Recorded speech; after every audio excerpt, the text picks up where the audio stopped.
ರೇಣುಕಾಸ್ವಾಮಿ ಕೊಲೆ ಕೇಸ್ನಲ್ಲಿ ನಟ ದರ್ಶನ್ ಪರಪ್ಪನ ಅಗ್ರಹಾರ ಜೈಲು ಸೇರಿದ್ದಾರೆ. 2011ರಲ್ಲಿ ಮೊದಲ ಬಾರಿಗೆ ಜೈಲು ಸೇರಿದಂತ ದರ್ಶನ್ ಇದೀಗ ಮತ್ತೊಮ್ಮೆ ಜೈಲಲ್ಲಿ ಮುದ್ದೆ ಮುರಿತಾ ಇದ್ದಾರೆ. ಇನ್ನು ಸೆಂಟ್ರಲ್ ಜೈಲು ಸೇರ್ತಾ ಇದ್ದಂತೆ ದಾಸ ಕುಗ್ಗಿ ಹೋಗಿದ್ದಾರೆ.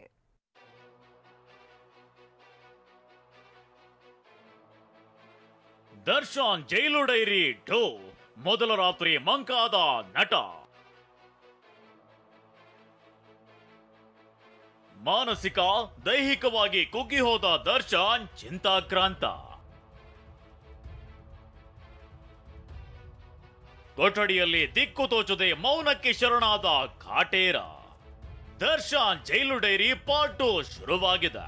2011ರಲ್ಲಿ ಮೊದಲ ಬಾರಿಗೆ ಜೈಲು ಸೇರಿದ ನಟ ದರ್ಶನ್ ಈಗ ಮತ್ತೊಮ್ಮೆ ಕೊಲೆ ಕೇಸ್ನಲ್ಲಿ ಪರಪ್ಪನ ಅಗ್ರಹಾರ ಜೈಲು ಸೇರಿದ್ದಾರೆ. ನಿನ್ನೆ ಮೊದಲ ದಿನವೇ ದರ್ಶನ್ ಸಂಪೂರ್ಣ ಕುಗ್ಗಿ ಹೋಗಿದ್ದಾರೆ. ದರ್ಶನ್ಗೆ ಜೈಲಾಧಿಕಾರಿಗಳು ವಿಚಾರಣಾಧೀನ ಕೈದಿ ನಂಬರ್ 6106 ನಂಬರ್ ನೀಡಿದ್ದಾರೆ. ದರ್ಶನ್ ಮತ್ತು ಗ್ಯಾಂಗ್ಗೆ ಭದ್ರತೆ ದೃಷ್ಟಿಯಿಂದ ಸಚಿನ್ ಸ್ವರ್ಣಧಾರ ಕೋಳಿ ಸಾಕಣೆ ಮಾಡಿ 50 ಲಕ್ಷ ಗಳಿಸ್ತಿದ್ದಾರೆ. ನೀವು ಕೂಡ ಅವರಿಂದ ಕಲಿಬೇಕಾ? ಅವ್ರ ಜೊತೆ ವಿಡಿಯೋ ಕಾಲ್ ನಲ್ಲಿ ಮಾತಾಡಬೇಕಾ? ಈಗಲೇ ಫ್ರೀಡಮ್ ಆಪ್ ಡೌನ್ಲೋಡ್ ಮಾಡಿ. ವಿಶೇಷ ಬ್ಯಾರಕ್ ನಲ್ಲಿ ವ್ಯವಸ್ಥೆ ಮಾಡಲಾಗಿದೆ. ಇತರೆ ಕೈದಿಗಳಿಗೂ ದರ್ಶನ್ ಮತ್ತು ಗ್ಯಾಂಗ್ ಇರಿಸಲಾಗಿರುವ ಭದ್ರತಾ ವಿಭಾಗದ ಬ್ಯಾರಕ್ಗೂ ಲಿಂಕ್ ಇರೋದಿಲ್ಲ. ಒಂದು ಸೆಲ್ನಲ್ಲಿ ಇಬ್ಬರಂತೆ ಆರೋಪಿಗಳನ್ನ ಸೆರೆಯಲ್ಲಿಟ್ಟಿದ್ದಾರೆ. ದರ್ಶನ್ ಜೊತೆಗೆ ಸೆಲ್ನಲ್ಲಿ ಇದೇ ಕೇಸ್ನ ಮತ್ತೊಬ್ಬ ಆರೋಪಿ ಇದ್ದಾನೆ. ಸೆಲ್ನಲ್ಲೇ ಟಾಯ್ಲೆಟ್ ಇರುವಂತಹ ಸೆಲ್ ಅನ್ನೇ ಜೈಲಾಧಿಕಾರಿಗಳು ವ್ಯವಸ್ಥೆ ಮಾಡಿದ್ದಾರೆ. ನಿನ್ನೆ ಸಂಜೆ 5 ಗಂಟೆಗೆ ಪರಪ್ಪನ ಅಗ್ರಹಾರ ಜೈಲಿಗೆ ಬರ್ತಿದ್ದಂತೆ ಆರೋಪಿಗಳ ವೈಯಕ್ತಿಕ ವಿವರವನ್ನ ಜೈಲಿನ ಎಂಟ್ರಿ ಲೆಡ್ಜರ್ ನಲ್ಲಿ ದಾಖಲಿಸಿದ್ದಾರೆ. ಬಳಿಕ ಆನ್ಲೈನ್ ನಲ್ಲಿ ವೈಯಕ್ತಿಕ ಮಾಹಿತಿ ದಾಖಲಿಸಿ ನಂಬರ್ ನೀಡಿದ್ರು. ರಾತ್ರಿ ಜೈಲಿನ ಮೆನುವಿನಂತೆ ಜೈಲು ಸಿಬ್ಬಂದಿ ಊಟ ನೀಡಿದ್ರು. ಜೈಲಿನ ಮೆನು ಪ್ರಕಾರ ಸಿಬ್ಬಂದಿ ನೀಡಿದ ಮುದ್ದೆ, ಚಪಾತಿ, ಅನ್ನ, ಸಾಂಬಾರ್, ಮಜ್ಜಿಗೆಯನ್ನ ದರ್ಶನ್ ಸೇವಿಸಿದ್ದಾರೆ. ಜೈಲು ಸೇರಿದ ಬೇಸರದಲ್ಲಿ ದರ್ಶನ್ ಊಟ ಮಾಡಿದ್ದಾನೆ. ದೈಹಿಕವಾಗಿ ಆಯಾಸಗೊಂಡು ಮಾನಸಿಕವಾಗಿ ಕುಗ್ಗಿ ಹೋಗಿದ್ದಾರೆ.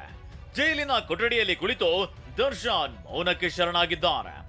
ಏನ್ ಮಾಡೋದು ಅಂತ ದಿಕ್ಕು ತೋಚದೆ ಚಿಂತೆಗೆ ಬಿದ್ದಿದ್ದಾರೆ. ಜೈಲಾಧಿಕಾರಿಗಳು ಮತ್ತು ಸಿಬ್ಬಂದಿ ಸೇರಿದಂತೆ ಯಾರ ಬಳಿಯೂ ದರ್ಶನ್ ತುಟಿ ಬಿಚ್ಚಿಲ್ಲ. ಹೀಗೆ 13 ವರ್ಷಗಳ ಬಳಿಕ ಜೈಲು ಸೇರಿರುವ ದರ್ಶನ್ ಇನ್ನು ಜುಲೈ 4ರವರೆಗೆ ಇಲ್ಲೇ ಇರಬೇಕಾದ ಅನಿವಾರ್ಯತೆ ಇದೆ. ದರ್ಶನ್ ಜೊತೆಗೆ ವಿನಯ್, ಪ್ರದೋಷ್, ಧನ್ರಾಜ್ಗೂ ನ್ಯಾಯಾಂಗ ಬಂಧನ ನೀಡಲಾಗಿದ್ದು ಜೈಲಿನಲ್ಲೇ ಇರಬೇಕಾಗಿದೆ. ಇನ್ನು ನಿನ್ನೆ ಬೆಳಿಗ್ಗೆ ಚಿತ್ರಾನ್ನ ಸೇವಿಸಿದ್ದ ಪವಿತ್ರ ಮಧ್ಯಾಹ್ನ ಸರಿಯಾಗಿ ಊಟವನ್ನು ಮಾಡದೆ ಸಹ ಕೈದಿಗಳ ಜೊತೆಗೂ ಬೆರೆಯದೆ ಏಕಾಂಗಿಯಾಗಿ ಕುಳಿತಿದ್ರಂತೆ. ಕೆಲ ಆರೋಪಿಗಳನ್ನ ಬೇರೆ ಜೈಲಿಗೆ ವರ್ಗಾಯಿಸುವಂತೆ ಪೊಲೀಸರ ಮನವಿ. ಇನ್ನು ಇದೇ ವೇಳೆ ಕೆಲ ಆರೋಪಿಗಳನ್ನ ಪರಪ್ಪನ ಅಗ್ರಹಾರ ಜೈಲಿನಿಂದ ಬೇರೆ ಜೈಲಿಗೆ ವರ್ಗಾಯಿಸುವಂತೆ ಪೊಲೀಸರು ಮನವಿ ಮಾಡಿದ್ರು. ಪೊಲೀಸರ ಮನವಿಗೆ ಆರೋಪಿಗಳ ಪರ ವಕೀಲರು ಆಕ್ಷೇಪವನ್ನ ಸಲ್ಲಿಸಿದ್ರು. ಹೀಗಾಗಿ ಈ ವಿಚಾರಣೆಯನ್ನ ಸೋಮವಾರಕ್ಕೆ ಮುಂದೂಡಲಾಯಿತು. ಪ್ರಕರಣದ ಕೆಲ ಆರೋಪಿಗಳಿಗೆ ಉಳಿದ ಆರೋಪಿಗಳಿಂದಲೇ ಜೀವ ಬೆದರಿಕೆ ಇದೆಯಂತ ರಿಮ್ಯಾಂಡ್ ಅರ್ಜಿಯಲ್ಲಿ ಪೊಲೀಸರು ತಿಳಿಸಿದ್ದಾರೆ.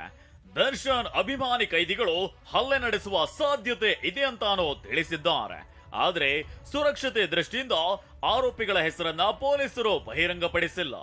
ಇನ್ನು ಆರೋಪಿಗಳು ಮೃತನ ಬಟ್ಟೆ ಬದಲಾಯಿಸಿದ್ದಾರೆ, ಸಾಕ್ಷ್ಯ ಎಸೆದಿದ್ದಾರೆ. ಆರೋಪಿ ಧನರಾಜ್ ಎಲೆಕ್ಟ್ರಿಕ್ ಟಾರ್ಚ್ ಖರೀದಿಗೆ ಆನ್ಲೈನ್ ಮೂಲಕ ಹಣ ನೀಡಿದ್ದಾನೆ ಅಂತ ರಿಮ್ಯಾಂಡ್ ಅರ್ಜಿಯಲ್ಲಿ ತಿಳಿಸಲಾಗಿದೆ.